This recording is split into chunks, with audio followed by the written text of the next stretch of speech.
ધ્યાનમાં લાગતું નથી, મન પેલા શ્લોક તરફ ખેંચાયા કરે છે. આટલું સુંદર વર્ણન કોનું હશે? બરહા પીડમ, મયુરનું પીછ જેમણે ધારણ કર્યું છે.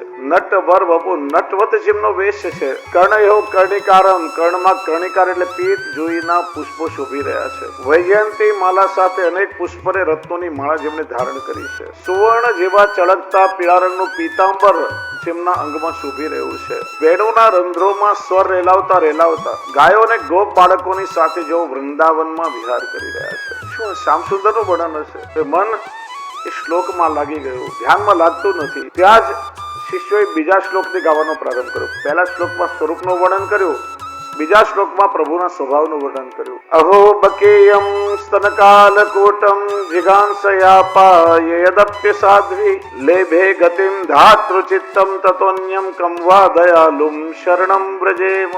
બક એટલે બકાસુર, બકની બેન બકી એટલે પૂતના. તન ઉપર કાલકોટ વિષ્ણુ લેપન કરીને પ્રભુને મારવા માટે આવી. એટલે કે વાલ કરવા નથી આવી. કૃષ્ણ તો સ્વભાવ જ જુઓ, જે પોતાને મારવા આવી એ પૂતનાને પણ જેને માની ઉત્તમ ગતિ આપી, તો એનાથી વધારે દયાળુ આ જગતમાં બીજું કોણ હોઈ શકે કે જેના શરણમાં આપણે જવું જોઈએ? આ શ્લોક સાંભળ્યા પછી રહી ન શક્યા, શિષ્યો પાસે આવ્યા. આટલા અદ્ભુત શ્લોકો શેના છે? આ પેલા ક્યારેય સાંભળ્યા નથી. તમારા પિતાએ ભાગવતની રચના કરી છે. આવા તો 18,000 શ્લોકો છે. શું મારા પિતાએ ભાગવતની રચના કરી? અરે પિતાની સંપત્તિ પર તો પુત્રનો અધિકાર હોય, ભાગવત પર તો મારો અધિકાર છે. એમ કઈ શિષ્યોની સાથે વ્યાસજીના આશ્રમમાં પાછા આવ્યા છે. પુત્રને પાછા આવેલા જોઈ વ્યાસજી બહુ પ્રસન્ન થયા, હૃદય સાથે લગાડ્યા, એમને વિધિસર દીક્ષા આપી અને ભાગવત ભણાવ્યું છે. એટલા માટે અષાઢી પૂર્ણિમા, વ્યાસ પૂર્ણિમાનો ઉત્સવ આપણે બધા જ ગુરુ પૂર્ણિમા તરીકે મનાવીએ છીએ. કહેવાય છે કે આખું જગત આજે વ્યાસજીનું ઉચ્છિષ્ટ કહે છે. આ ભાગવતમાં એવી કોઈ ફિલોસોફી, એવું કોઈ તત્વજ્ઞાન નથી જે વ્યાસજીએ નહીં મૂક્યો હોય. સમગ્ર જગતના ગુરુ એ વ્યાસજી મનાય છે. અને એટલા માટે જે પોતપોતાના ગુરુદેવ છે એમના ઋણ ચૂકવવાનો, એમને અભિવંદન કરવાનો ઉત્સવ એટલે ગુરુ પૂર્ણિમા છે. ત્યાર પછી પ્રશ્ન આવ્યો, પરીક્ષિત ભગવાનનો પરમ ભક્ત હતો, તેને શાપ કેવી રીતે મળ્યો? એના વિસ્તારમાં કથા કહી. મહાભારતનું યુદ્ધ પૂરું થયું છે. એવું કહેવાય છે કે સમય 40 લાખ લોકો ભરાયા હતા મહાભારતમાં. ચારે બાજુ લાશના ઢગલા છે, કઈ મસ્તક વગરના ધડ પડી રહ્યા છે, કઈ માથા કપાયેલા છે, કે હાથ પગ પડી રહ્યા છે, કઈ માતાઓ રડી રહી છે, નાના બાળકો અનાથ થયા છે, સ્ત્રીઓ વિધવા થઈ છે, આક્રંદ કરી રહી છે. બહુ જ કરુણ દ્રશ્ય છે. એક તરફ અર્જુનના બાણોની શૈયા પર ભીષ્મ પિતામહ પડ્યા છે, અને એક જળાશયના કિનારે એક ઘાયલ વ્યક્તિ પીડાથી તડપી રહ્યો હતો, મિત્રને પોકારી રહ્યો હતો, અરે અશ્વત્થામા, હે મિત્ર તું ક્યાં છે? તું જલ્દી આવ, મને તારી જરૂર છે. આ વ્યક્તિ બીજો કોઈ નહીં, ભીમની ગદાથી જેની જંઘાઓ ધ્વસ્ત થઈ છે, દુર્યોધન છે. અશ્વત્થામા એ વાત સાંભળ્યો, આ વાત દુર્યોધનનો છે. અરે મિત્ર તું ક્યાં છે? શોધતો શોધતો આવ્યો. જો દુષ્ટ વ્યક્તિ હોય, દુર્જન હોય, એ જીવનના છેલ્લા સમયમાં પોતાની દુષ્ટતા ન મૂકે. દુર્યોધન દુષ્ટ છે. કેવા લાગ્યો, મિત્ર અત્યાર સુધી મેં તને પાળ્યો પોષ્યો, તારું ધ્યાન રાખ્યું, તારી બધી ઈચ્છાઓ મેં પૂરી કરી, હવે મિત્ર ધર્મ નિભાવવાનો સમય આવ્યો છે. મરતા પહેલા મારી એક ઈચ્છા પૂરી કરી દે. કે કહે તો ખરા મિત્ર, મારા પ્રાણ કાઢીને આપી દઉં, મને તારા પ્રાણ નથી જોઈતા, પણ મરતા પહેલા હું પાંડવોના કપાયેલા મસ્તક જોવા માંગુ છું. અશ્વત્થામા કેવું તને વચન આપું છું, આવતીકાલે સૂર્યોદય પહેલા 5 પાંડવોના કપાયેલા મસ્તક હું તને આપીશ. આ સાંભળી દુર્યોધન રાજી થઈ ગયો. ભગવાન શ્રી કૃષ્ણની ચિંતા થઈ. જો અશ્વત્થામા ભૂલી ગયો, જેની સાથે ભગવાન હોય એનું આ જગતમાં કોઈ કઈ ન બગાડી શકે. લોકો ગમે તેટલા આયોજન કરે, ગમે તેટલા ષડયંત્ર કરે, કાવા દાવા કરે, પણ જેને ભગવાન પર ભરોસો હોય છે એને ભગવાન સાચવી લે છે. પ્રભુનો આશ્રય કરે, ઠાકોરજીને સાચવી લે છે. ભગવાને કોઈ કામનું બહાનું બનાવી પાંડવોને ત્યાંથી દૂર મોકલી દીધા. અહીંયા અશ્વત્થામાએ વિચાર્યું, પાંડવોએ યુદ્ધ છલકપટથી જીત્યું, હું છલકપટ કરીને પાંડવોને મારીશ. એ સમયે સૂર્યોદય પછી યુદ્ધ પૂરું થઈ જાય. હવે તો આ યુદ્ધનો વિરામ જ થઈ ગયો છે. કે રાત્રે પાંડવો ઊંઘી રહ્યા છે, ત્યારે અંધકારમાં જઈને 5 પાંડવોના મસ્તકો કાપી લાવી, ખુલ્લી તલવાર લઈને રાતના અંધકારમાં નીકળી પડ્યો. કોઈની તાકાત નથી કે પાંડવોની છાવણીમાં જઈ શકે, કેમ કે એની સુરક્ષાનું કાર્ય ભગવાને સુદર્શન ચક્રને આપ્યું છે. પ્રભુની રચેલી લીલા છે. એ સમયે નારદજી આવ્યા, સુદર્શનજીને કહેવા લાગ્યા, અરે યુદ્ધ તો પાંડવોએ જીતી લીધું છે, એમને કોઈનો ભય નથી, હવે તો અજય છે, ચાલો આપણે થોડો સત્સંગ કરી લઈએ. એમને થોડા દૂર લઈ ગયા. છાવણી અસુરક્ષિત થઈ અને અશ્વત્થામાએ કક્ષમાં પ્રવેશ કર્યો. 5 પાંડવોના પુત્રો માથું ઓઢીને ઊંઘી રહ્યા હતા. અને રાત્રિના અંધકારમાં આ પાંડવ પુત્રોને પાંડવ સમજી એમના ગળા કાપી નાખ્યા, કોથળામાં ભર્યા. વિચાર્યું કે સવારે આ ભેટ જઈને દુર્યોધનને આપીશ, રાજી રાજી થઈ જશે. આવ્યો દુર્યોધન, તને એવા સમાચાર આપું કે તારું બધું દુઃખ દૂર થઈ જશે. કેવા કયા સમાચાર છે? સારા સમાચાર સાંભળવા કાન તરસે છે. તને ખબર છે આ કોથળામાં શું છે? અરે રાત્રે જઈને મેં પાંડવોના મસ્તક કાપી લીધા અને 5 પાંડવોના માથા હું તારા માટે ભેટમાં લઈને આવ્યો છું. આ સાંભળી દુર્યોધન રાજી રાજી થઈ ગયો. શું વાત કરે છે? તો સૌથી પહેલા મારા સૌથી મોટા શત્રુ ભીમનું મસ્તક મને બતાવો. જે કોથળો ઠલાવ્યો, 5 પાંડવોના પુત્રોના કપાયેલા મસ્તક નીકળ્યા અને આ જોઈ દુર્યોધનના મોઢામાંથી ચીસ નીકળી ગઈ. અરે અશ્વત્થામા, આ તે શું કર્યું? મારી શત્રુતા પાંડવ સાથે હતી. આ બિચારા નિર્દોષ બાળકોએ તારું શું બગાડ્યું હતું? તે પર આખા વંશને નિર્મૂળ કરી નાખ્યો. અપાર દુઃખ થયું. સમયે દુર્યોધનના પ્રાણ નીકળી ગયા છે. દુર્યોધનને વરદાન હતું કે એક જ સાથે હરખની ને શોકની બંને લાગણીઓ જ્યારે થશે ત્યારે એના પ્રાણ નીકળી જશે. જ્યાં સાંભળ્યું કે પાંડવોના મસ્તક છે, અપાર હરખ થયો અને પાંડવ પુત્રોના મસ્તક જોયા, ભયંકર દુઃખની લાગણી થઈ. આ બંને લાગણી સાથે થઈ એ સમયના પ્રાણ નીકળી ગયા છે. અહીંયા સવારે દ્રૌપદી કક્ષમાં આવી, મસ્તક વગરના પોતાના બાળકોના કપાયેલા ધડ જોયા, જોરથી ચીસ પાડી આક્રંદ કરવા લાગી. પ્રશ્ન થાય કે દ્રૌપદી પ્રભુની પરમ ભક્ત હતી તો લૌકિક દુઃખમાં વિલાપ કેમ કરવા લાગી? ભક્તોને ક્યારે લૌકિક દુઃખ ન સતાવે. કુમનદાસજીનો પ્રસંગ છે કે એમના પુત્ર કૃષ્ણદાસજી શ્રીનાથજીની ગાયોની સેવા કરતા અને શ્રીનાથજીને એક અત્યંત વહાલી ગાય પર સિંહે તરાપ મારી, જોરથી સિંહને લાકડી ફટકારી અને પોતે સિંહને વળગી પડ્યા, ગાયને છોડાવી અને પોતાના પ્રાણ આપી દીધા. કોઈ આવીને કુમનદાસજીના સમાચાર આપ્યા તો મૂર્છિત થઈ ગયા અને લોકો નિંદા કરવા લાગ્યા. જુઓ તો ખરા પ્રભુના કેટલા મોટા ભક્ત છે, એમને પણ પુત્રનો મોહ સતાવે છે. શ્રીજી બાબા જેમની સાથે ખેલે છે, પુત્રના દુઃખમાં રડે છે. શ્રી ગુસાઈજી આ સાંભળ્યું ત્યારે ક્રોધ આવ્યો. તમે કુમનદાસજીના ભાવને શું સમજો? એ કઈ પુત્રના મોહમાં રડતા નથી. હમણાં તમારો ભ્રમ દૂર કરું. શ્રી ગુસાઈજી કુમનદાસજીના કાનમાં કહ્યું, કુમનદાસજી, આવતીકાલે ગ્વાલના સમયમાં જારીજી સરાવીને તમે શ્રીનાથજીના દર્શન કરાવીશ. ને તરત જ બેઠા થઈ ગયા. એમને દુઃખ એ વાતનું હતું કે આ સૂતક આવ્યો, તમારી કીર્તનની સેવા છોડીને મારા પ્રભુના દર્શન છૂટ્યા. ભક્તો લૌકિક દુઃખમાં ન રડે તો પછી દ્રૌપદી કેમ રડી? એનું કારણ શ્રી મહાપ્રભુજી બતાવે છે. ક્ષત્રિયના બાળકો છે અને બ્રાહ્મણના હાથે મરાયા છે. શાસ્ત્ર કહે છે કે બ્રાહ્મણના હાથે જેનું મૃત્યુ થાય એને મુક્તિ ન મળે. બીજું આ ક્ષત્રિયના બાળકો જો યુદ્ધના મેદાનમાં લડતા મરાયા હોય તો વીર ગતિને પ્રાપ્ત થાય, પણ ઊંઘમાં મરાયા છે અને એમની દુર્ગતિ ન થાય એટલા માટે પ્રભુના હૃદયમાં કરુણા જગાડવા માટે દ્રૌપદીએ વિલાપ કર્યો છે. પાંડવો દોડતા આવ્યા. અર્જુન ક્રોધે ભરાયો, જેને મારા પુત્રોની આ દશા કરીને જીવતો નહીં છોડું. અર્જુન ગયો ને રથ સાથે એક દોરડાથી બાંધીને પશુની જેમ અશ્વત્થામાને ઘસેડતા ઘસેડતા લઈને આવ્યો છે. લે દ્રૌપદી, આ રહ્યો તારા પુત્રનો હત્યારો. ચરણમાં ફેંક્યો. દ્રૌપદીએ જઈને ચરણ સ્પર્શ કર્યા અશ્વત્થામા. મુચ્યતામ મુચ્યતામ એશ બ્રાહ્મણો નિતરામ ગુરુ. એને છોડી દો. બ્રાહ્મણ છે, વળી ગુરુનો પુત્ર છે. ગુરુ પુત્ર ગુરુ સમાન કહેવાય. અને એ ગુરુનો પુત્ર છે કે જેને પોતાના પુત્રથી અધિક જ્ઞાન તમને આપે. અને બ્રાહ્મણનો અનાદર મારાથી સહન નહીં થાય. ભીમ કે આતતાઈ છે, હત્યારો છે અને એને મારવામાં કોઈ દોષ નથી. દ્રૌપદી કે છે મરવા નહીં દઉં. એ સમયે ભગવાન શ્રી કૃષ્ણ પધાર્યા. પાંડવોએ કહ્યું કે અશ્વત્થામાએ અમારા પુત્રોને માર્યા છે, હત્યારો છે. અમે કહીએ છીએ કે મારવો જોઈએ. આ દ્રૌપદી કે છે ને મરવા નહીં દઉં. પ્રભુ આ બતાવો અમારે શું કરવું? શ્રી કૃષ્ણએ કહ્યું કે શાસ્ત્ર કહે છે કે હત્યારાને મારવામાં કોઈ દોષ નથી. અને વળી શાસ્ત્ર એ પણ કહે છે કે બ્રાહ્મણ હોય, ગુરુપુત્ર આપણા ઘરના આંગણમાં આવીને હોય તો એનો અનાદર ન થાય. વચલો મારશો. ભગવાને કહ્યું અશ્વત્થામાએ એવું કૃત્ય કર્યું છે, હમણાં એને તલવારથી મારશો, એક ઝટકામાં ગળું કપાઈ જશે, મરી જશે. આટલી સજા એના માટે પર્યાપ્ત નથી. જે વ્યક્તિને સમાજમાં બહુ માન સન્માન મળતું હોય એને મારો તો તરત જ મરી જાય, પણ એને અપમાનિત કરીને જીવતો રાખો તો પળ પળ મરે. એના મસ્તકમાંથી જન્મસિદ્ધ મણી કાઢી લો. દરિદ્રની જેમ ભટકશે, લોકો એની ઉપેક્ષા કરશે, તરછોડશે, ત્યારે એને ભાન થશે કે એને શું. અર્જુને તીરની અણીથી અશ્વત્થામાના મસ્તકમાંથી જન્મસિદ્ધ મણી કાઢી લીધો. રક્ત વહેવા લાગ્યું, ખાડો પડી ગયો. ચારે બાજુ દરિદ્રની જેમ ભટકવા લાગ્યો. લોકો એની મજાક કરે, મસ્કરી કરે, તરછોડ એનું અપમાન કરે. અશ્વત્થામાએ વિચાર્યું આના કરતા મને મારી નાખ્યો તો વધારે સારું હતું. આવું અપમાનિત જીવન આપીને મને જીવતો રાખ્યો, હું એનો બદલો લઈશ. એ જાણતો હતો પુત્રના ગર્ભમાં પાંડવોનો છેલ્લો વંશ ઉછરી રહ્યો છે. જો બ્રાહ્મણનું અપમાન મૃત્યુ સમાન છે. શાસ્ત્ર કહે છે ક્યારે કોઈ સાત્વિક બ્રાહ્મણનું અપમાન ન કરવું. અને અશ્વત્થામાને ચિરંજીવી માનવામાં આવે છે. શાસ્ત્ર કહે છે આટલા લોકો ચિરંજીવી છે.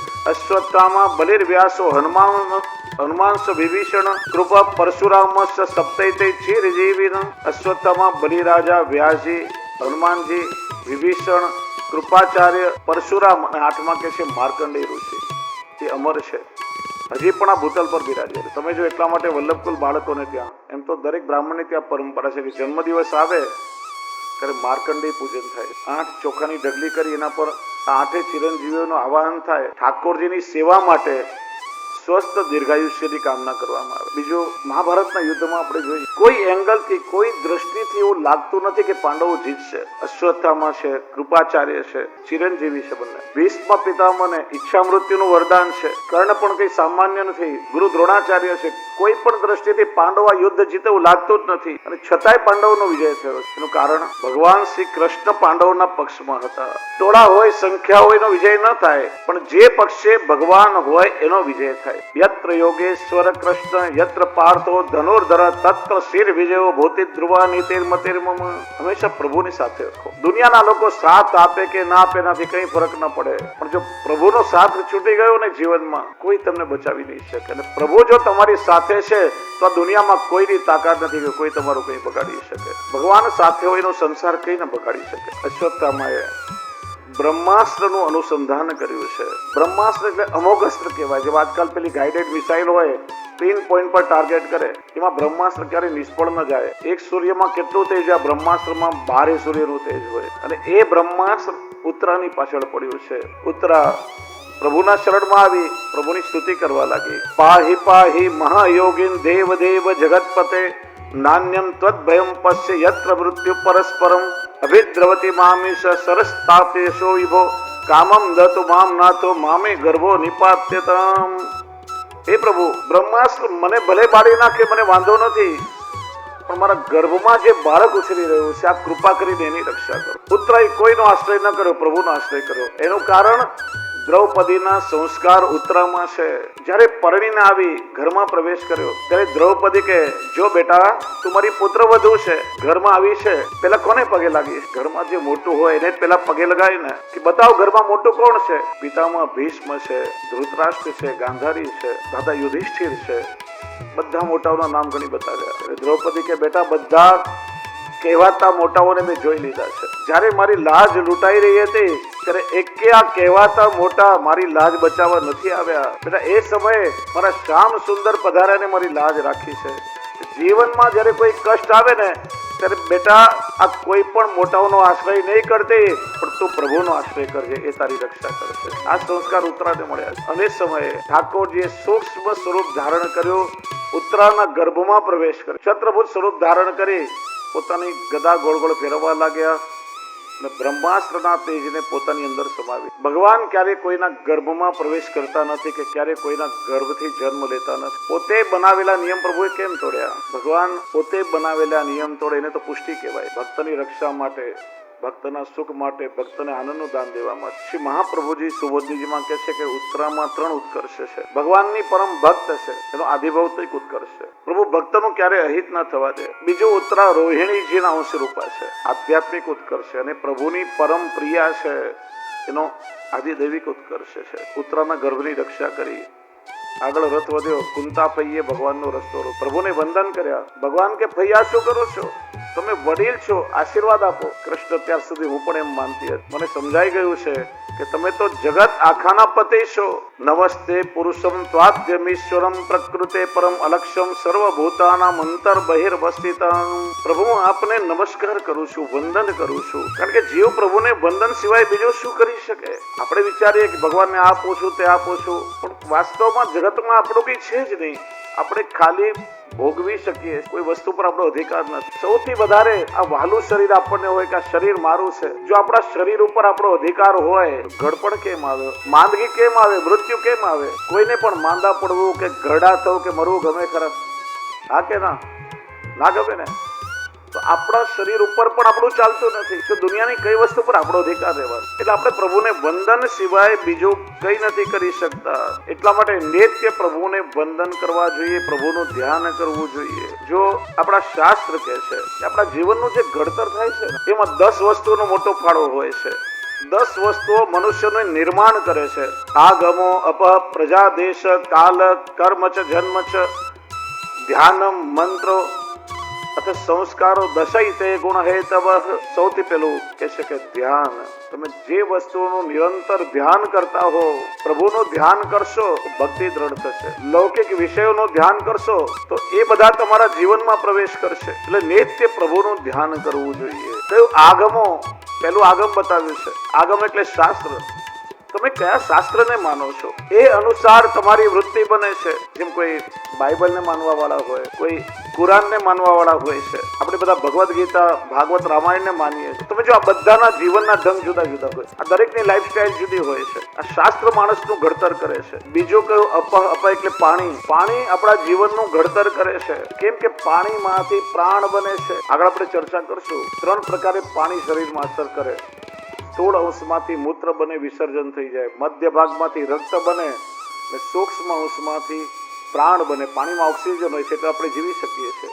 પાણી પીધા વગર માણસ જીવી ન શકે. એટલે તો ઘણા લોકો કહે ને, 2 જણ લડાઈ કરે ને, આવી જા, મેં ઘાટનું પાણી પીધું છે. પાણી આપણું ઘડતર કરે છે. ત્યાર પછી પ્રજા. તમે કેવી પ્રજાની સાથે રહો. દેશમાંથી લોકો ગામડામાંથી આવ્યા હોય ત્યારે એમની લાઈફસ્ટાઈલ જુઓ તમને. 5-7 વર્ષ શહેરમાં આવી જાય એની લાઈફસ્ટાઈલ કેવી હોય. ખાવા પીવાનું, કપડા, બધું બદલાઈ જાય. આ ભારતના લોકો અમેરિકા જઈને વસે, પછી પોતાને અમેરિકન જ માને. અને ભલે ભારતીયનું બાળક હોય, હિન્દુનું બાળક પણ જો ત્યાં જન્મશે ને, બાય બોર્ન અમેરિકન સિટીઝન હશે, એને ઇન્ડિયામાં રહેવાનું ગમતું જ નથી. જે પ્રજામાં તમે રહેતા હોય, તમે જો ગુજરાતમાં રહેતો હોય એની પદ્ધતિ જુદી હોય, પંજાબમાં રહેતો હોય એની લાઈફસ્ટાઈલ જુદી હોય, એ મહારાષ્ટ્રમાં રહેતો હોય એની પદ્ધતિ, ખાણી પીણી, ભાષા બધું જુદું હોય. એટલે આપણા જીવનના ઘડતરમાં પ્રજાનો પણ પ્રભાવ પડે. ચોથું બતાવ્યું દેશ.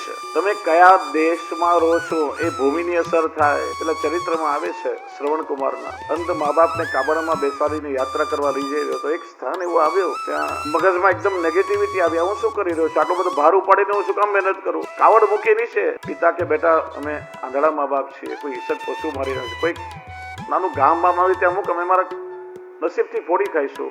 વાંધો નહીં, આટલી મહેનત કરી, થોડી વધારે. કાવડ ઉપાડીને એ ભૂમિની બહાર પગ મૂક્યો, પાછા વિચારો બદલાયા. રડવા લાગ્યો, પિતાશ્રી માતાશ્રી મને ક્ષમા કરો. મારા મનમાં આવું વિચાર્યો, પિતા કે બેટા તારો વાંક નથી, ત્યાં ભૂમિનો પ્રભાવ હતો. જો હું ત્યાંથી માટી લાવ્યો છું, ઉપાડી લીધી હતી પિતાએ, મૂકી એના પર પગ મૂક. પાછા એના વિચારમાં નેગેટિવિટી આવી. એટલે ભૂમિનો બહુ પ્રતાપ હોય. જે દેશમાં તમે રહો, કહેવત છે ને, જેવો દેશ એવો રહે. અમારા અમદાવાદમાં કહેવત પડી ગઈ છે, જબ કુત્તે પે સસાયા તબ બાદશાહ ને શેર બસાયા. એક માન્યતા છે ત્યાંની. નદી કિનારે ફરવા નીકળ્યો હતો, ત્યાં જોયું સસલું કૂતરાની સામે થઈ ગયું. વિચાર્યું કે ઓહો ભાઈ, ના સસલા તો બહુ હિંમત વાળા છે, અહીંયા મારે નગર વસાવવું છે. પેલા એવું ના વિચાર્યું કે એના કૂતરાઓ ભીકણ છે, સસલાથી બી ગયા. એટલે તમે જો સાબરમતીની પહેલી બાજુ રહેતા હોય ને સાબરમતીની આ બાજુ રહેતા હોય, એ બંનેની માનસિકતામાં જમીન આસમાનનો ફરક. એટલે દેશ આપણા ઘડતરમાં અસર કરે. 5મું છે કાળ. તમે જે કાળમાં જીવી રહ્યા છો એ કાળ તમારું નિર્માણ કરે. ત્યાર પછી છે કર્મ. તમે શું વ્યવસાય કરો છો એની અસર તમારા જીવન પર પડે છે. 7મું જન્મ. કયા કુળમાં, કયા પરિવારમાં તમારો જન્મ થયો છે, એ કુળ પરિવારના સંસ્કાર તમારું ઘડતર કરે છે. ત્યાર પછી મંત્ર. તમે કયા મંત્રની ઉપાસના, કોઈ સાત્વિક મંત્ર હોય, કોઈ રાજસ મંત્ર હોય, કોઈ તામસ મંત્ર હોય. જેવા મંત્રનો તમે જપ કરો એ તમારા જીવનમાં એની અસર થાય. અને 10મું છે સંસ્કાર. ઘરમાં તમને વડીલો દ્વારા કેવા સંસ્કાર મળ્યા છે એ બહુ મહત્વનું છે. આ સંસ્કાર એ જીવનનો પાયો છે. એટલા માટે તો આપણે કહીએ ને, પ્રથમ ગુરુ એ મા બાપ છે. મા બાપ એ સંસ્કાર ગુરુ કહેવાય. મા બાપ પોતાના આચરણ દ્વારા બાળકોના સંસ્કારનો પાયો ઘડે છે. મા બાપ દ્વારા ગુરુ મળે અને ગુરુ ઠાકોરજી સુધી પહોંચાડે. એક પણ પગથિયું ચૂકીએ તો પ્રભુ સુધી ના પહોંચાય. જે જીવનમાં મા બાપનો અનાદર કરે, મા બાપને દુઃખી કરે, એના પર ઠાકોરજી ક્યારેય પ્રસન્ન ન થાય. ગુરુનો અનાદર કરે એને ક્યારેય ઠાકોરજી ન મળે. આ ક્રમશઃ પગથિયા ચડવા પડે. અને બાળકોને આપણે વારે ઘડીએ ઉપદેશ આપતા હોય, બેટા આમ કરો, બેટા આમ કરો, આમ ના કરવું જોઈએ. દાખલા તરીકે તમે બાળકોને શીખડાવો કે smoking is injurious to health. બેટા તમાકુથી કેન્સર થાય, માવા ગુટકા ના ખવાય. પણ એ જોવે કે મારા પપ્પા ખાય છે, દરરોજ પપ્પા સ્મોકિંગ કરે છે, બહાર જઈને ચોક્કસ કોશિશ કરે. બાળકો ઓબ્ઝર્વેશન કરતા હોય છે, નિરીક્ષણ કરે કે અમારા મા બાપ શું કરી રહ્યા છે. તમે વિચારો કે ગડપણમાં તમારા બાળકો આંગળી પકડીને તમને હવેલી સુધી લઈ જાય, તમારા બાળકો તમારી સેવા કરે, તમારું માન સન્માન રાખે, તો તમારે તમારા મા બાપની સેવા કરી અને એ આદર્શ બાળકોને પૂરો પાડવો પડે. તમારા વડીલોને તમે ઘરડા ઘરમાં મોકલ્યા હશે તો યાદ રાખો કે તમારું રિઝર્વેશન ત્યાં થઈ ગયું છે. બાળકોને ખબર છે કે પપ્પા મમ્મીએ દાદા દાદીને મોકલ્યા એટલે અમારે આ જ કરવાનું છે. એટલે વડીલોના સંસ્કાર છે એ આખા જીવનનું ઘડતર કરે છે. તમે ઘરમાં ઠાકોરજીની સેવા કરતા હશો તો બાળકોને રુચિ થશે. આપણે આખો દિવસ મોબાઈલ લઈને બેઠા હોઈએ, બાળકોને એ સંસ્કાર મળે. એટલે ઉત્તમ સંસ્કાર આપણે જાતે આચરણમાં મૂકીને બાળકોને આપવા પડે કે આ 10 વસ્તુ છે એ ધ્યાન, એ બધી વસ્તુ આપણા જીવનનું ઘડતર કરે છે. એટલા માટે કે છે હંમેશા પ્રભુનું ધ્યાન પહેલા ધરવું. એટલે જ આપણે ત્યાં દરેક વસ્તુમાં પહેલા મંગલાચરણ, કોઈ પણ ગ્રંથના પ્રારંભમાં તમે જો એટલા માટે પ્રભુનું ધ્યાન પહેલા ધરવામાં આવે. આપણે પણ સવારે જાગીને શું કરવું જોઈએ? બોલ, બધા ઉઠીને શું કરે? કર દર્શન. હાથ એ ક્રિયા શક્તિનું પ્રતીક. આખો દિવસ હાથથી સત્કાર્ય થાય. કરાગ્રે વસ્તે લક્ષ્મી, કર મૂલે સરસ્વતી, કર મધ્યે તો ગોવિંદ, પ્રભાતે કર દર્શન. આજકાલ શ્લોકની વ્યાખ્યા બદલાઈ. કરાગ્રે વસ્તે સ્પૂનમ, કર મૂલે તું ચાપ પાત્રમ, કર મધ્યે તું બિસ્કુટમ, પ્રભાતે કપ દર્શનમ. પથારીમાં બેઠા બેઠા બેડ ટી પીવા છે કે ભાઈ તો સુધરેલા. સવારે ઉઠીને મંગલાચરણ થાય, ઠાકોરજીનું ધ્યાન ધરાય, ગુરુને વંદન કરી, વડીલોને જય શ્રી કૃષ્ણ કરી પગે લગાય, વડીલોના આશીર્વાદ મળે, ઠાકોરજીની કૃપા પ્રાપ્ત થાય. ઉત્તમ ધ્યાન ધરો તો આખો દિવસ પણ તમારો ખૂબ સુંદર. કહ્યું હતું ના કહ્યું? સવારે જાગીને જમતા પહેલા, ઘરની બહાર નીકળીએ ત્યારે, બહારથી ઘરે પાછા આવીએ ત્યારે કે પ્રભુ આપની કૃપાથી આવી ગયો એમ કે. ઘણા લોકો ઘરેથી જાય પાછા સાંજે આવતા જ નથી બિચારા. અને છેલ્લે રાત્રે સૂતી વખતે ઊંઘમાં પ્રભુનું સ્મરણ કર્યું છે. જો વિજ્ઞાન કહે છે કે રાત્રે છેલ્લું જે સાંભળ્યું હોય, જોયું હોય ને, આખી રાત નાના મગજમાં એનું ચિંતન ચાલે. રાત્રે પ્રભુનું નામ લઈને આપણે સૂઈએ, કદાચ સવારે આંખ ન ખુલે ને તો એ જીવની ઉત્તમ ગતિ થાય, કેમ કે છેલ્લું સ્મરણ પ્રભુ. અને જો રાત્રે સિનેમાના ગીતો ગણગણતા તમે ઊંઘો ને એટલે સવારે મંગલાચરણ પણ પછી પિક્ચરના ગીતથી થાય. વિજ્ઞાન કે છે આખી રાત મગજમાં ચિંતન ચાલે. 5 સમય કમસે કમ ઠાકોરજીનું ધ્યાન ધરવું જોઈએ. તો કે છે કુંતાભાઈએ પ્રભુની સ્તુતિ કરી. કુંતાજી પ્રભુને વિનંતી કરે છે કે પ્રભુ આપ મારા પર કૃપા કરો કે આ વૃષ્ણિય યાદવ પ્રત્યે જે મારો સ્નેહ પાસ છે ને એને તોડી નાખો.